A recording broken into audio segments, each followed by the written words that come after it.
السلام عليكم ورحمة الله وبركاته. ازيكم يا بنات؟ عاملين ايه؟ يا رب تكونوا بخير. كل سنة وانتم طيبين. وبمناسبة عيد الأضحى المبارك أعاد الله عليكم بالخير واليمن والبركات. النهاردة ان شاء الله هعمل معاكم رقبة ضاني في الفرن بأسهل طريقة، وان شاء الله طريقة تعجبكم. تعالي معايا نشوف المقادير والطريقة. معايا رقبة ضاني متقطعة ومغسولة كويس جدا ومنقوعة في مية وخل لمدة نص ساعة عشان انزل اي زفارة موجودة في الرقبة الضاني. وبعد النص ساعة غسلت الرقبة الضاني كويس جدا وسبت الرقبة الضاني لغاية لما تتصفى. وهتبل الرقبه الضاني بابسط تتبيله. معايا نص كوبايه من الخل وعصير 2 ليمونه كبيره وكوبايه من ميه البصل، ومعايا كمان ملح حسب الرغبه، ومعلقه صغيره مليانه من السبع بهارات او بهارات اللحمه، نص معلقه صغيره من جوز الطيب، ومعلقه صغيره من الفلفل الاسود. وهبدا بسم الله الرحمن الرحيم في طبق او في بوله. هحط الخل بسم الله الرحمن الرحيم، وهحط كمان عصير الليمون بسم الله الرحمن الرحيم، وميه البصل بسم الله، وهحط كمان الملح والتوابل بسم الله الرحمن الرحيم، وهخلط كل المكونات مع بعضها كويس جدا بسم الله الرحمن الرحيم.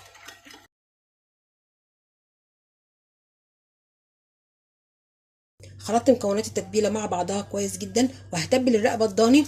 هحط قطع الرقبه الضاني في طبق بسم الله الرحمن الرحيم. بسم الله الرحمن الرحيم.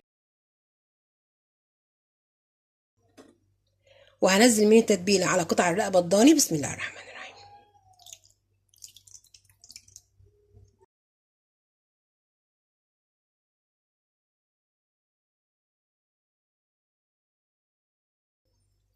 هحط من التتبيله على قطع الرقبه الضاني بسم الله الرحمن الرحيم.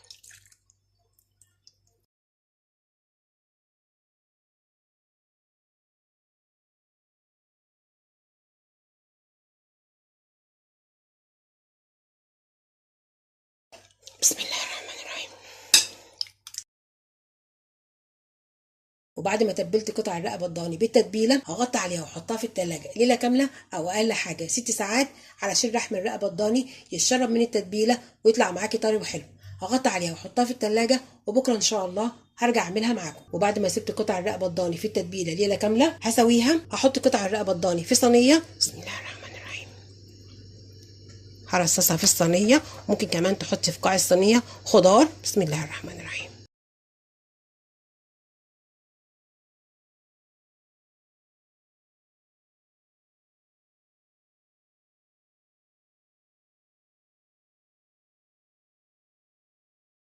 حطيت قطع الرقبه الضاني في صينيه، وعلى التتبيله هحط كوبايه من الميه بسم الله الرحمن الرحيم، وهقلب بسم الله الرحمن الرحيم.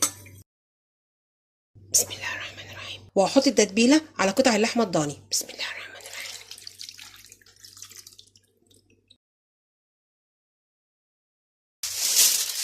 وهغطي الصينيه بالفويل بسم الله،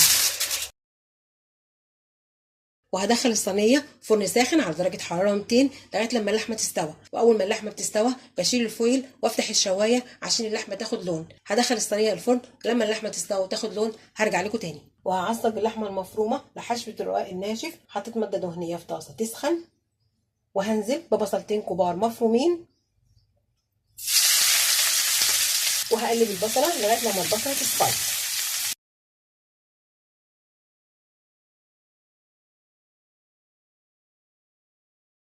البصله دبلت وداخله على اللون الاصفر.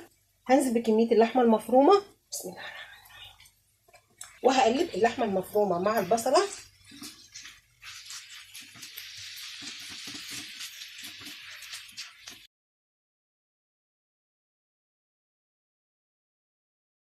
هسيب اللحمه لغايه لما لونها يغير. وبعد ما اللحمه المفرومه لونها غير وداخله على السوا هنزل بفلفل اخضر رومي مع فلفل احمر متقطع قطع صغيره. الفلفل الرومي بيدي تست حلو جدا للحمه المفرومه. ممكن كمان تحطي على اللحمه المفرومه فلفل حامي. هقلب الفلفل مع اللحمه المفرومه.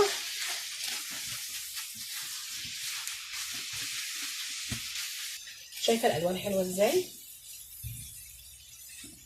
هسيب اللحمه المفرومه مع الفلفل الاخضر والفلفل الاحمر لغايه لما يستوي.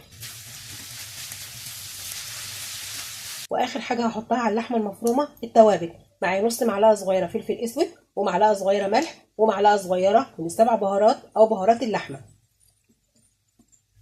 وهخلط.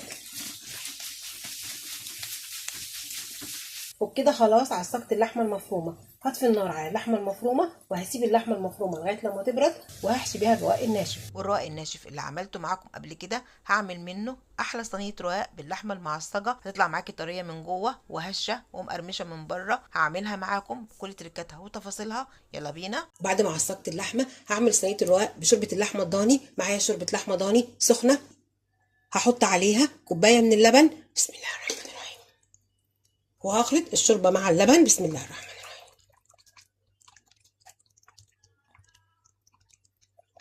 وهبدأ بسم الله الرحمن الرحيم، وهاخد ورقة من ورقات الرقاق وهبلها بالشوربة واللبن السخن. بسم الله الرحمن الرحيم. هبلها بس مش هخليها تبوش. بسم الله الرحمن الرحيم.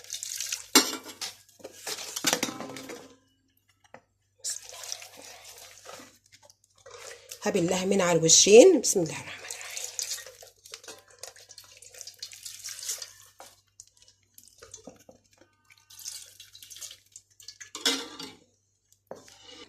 بالشكل ده، وهحطها في صينيه مدهونه كويس جدا بالسمنه. بسم الله الرحمن الرحيم. هظبطها في الصينيه. بسم الله الرحمن الرحيم. وهدهن وشها بالسمنه. بسم الله الرحمن الرحيم،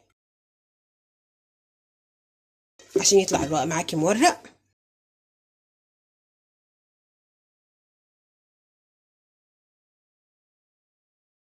هعمل ورقه تانية من ورق الرقاق.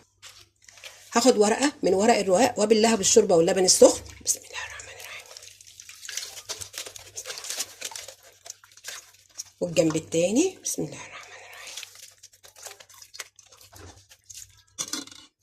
بالشكل ده، وهحطها في الصينيه وهدهنها بالسمنه. بسم الله الرحمن الرحيم، عشان تطلع معاكي مورقه.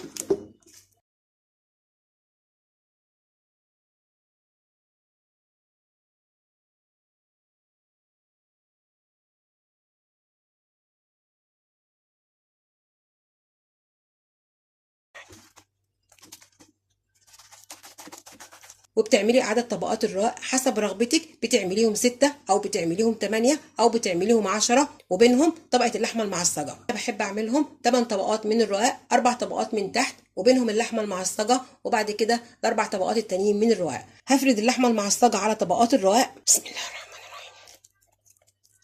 بتفردي اللحمة المعصجة على طبقات الرقاق وبتسيبي الأحرف فاضية، عشان لما تحطي باقي الطبقات تمسك في بعضها واللحمة ما تخرجش من صينية الرقاق.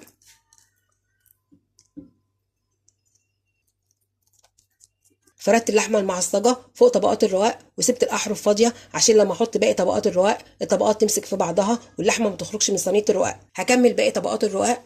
بسم الله الرحمن الرحيم. هبلها بالشوربه واللبن السخن. بسم الله الرحمن الرحيم. الجنب التاني. بسم الله الرحمن الرحيم. هحطها فوق طبقه اللحمه المعصجه. بسم الله الرحمن الرحيم.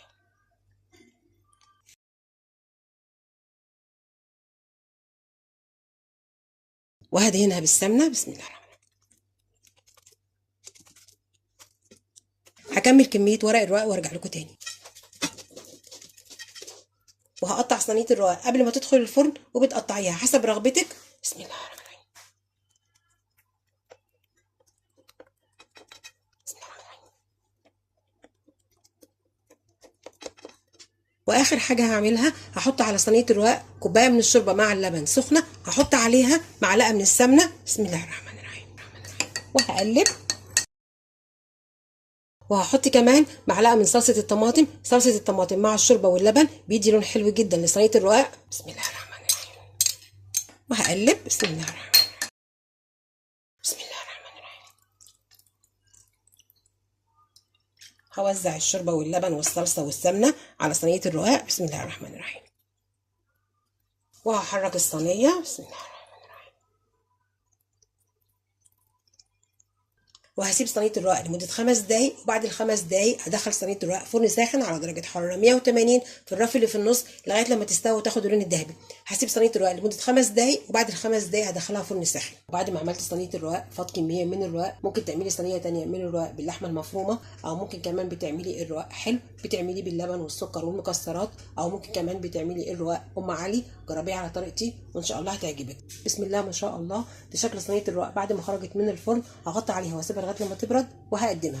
وده الشكل النهائي لاكلتنا النهارده. اتفضلوا معايا. والنهارده عملت معاكم رق بضاني في الفرن باحلى تتبيله وباسهل طريقه. جربيها على طريقتي وان شاء الله هتعجبك. وعملت كمان مع الرز البسمتي المبهر على طريقه المطاعم. الرز البسمتي المبهر على طريقه المطاعم عملته معاكم قبل كده. وعملت كمان صينيه رقاق باللحمه المعصجه بتريكات جديده. جربيها على طريقتي وان شاء الله هتعجبك. يا رب تكون حلقتي النهارده عجبتكم، وما تنسوش تعملوا لايك وشير للفيديو واشتراك للقناه وتفعيل زر الجرس عشان يوصلك مني كل جديد. كل سنه وانتم طيبين. السلام عليكم ورحمه الله وبركاته.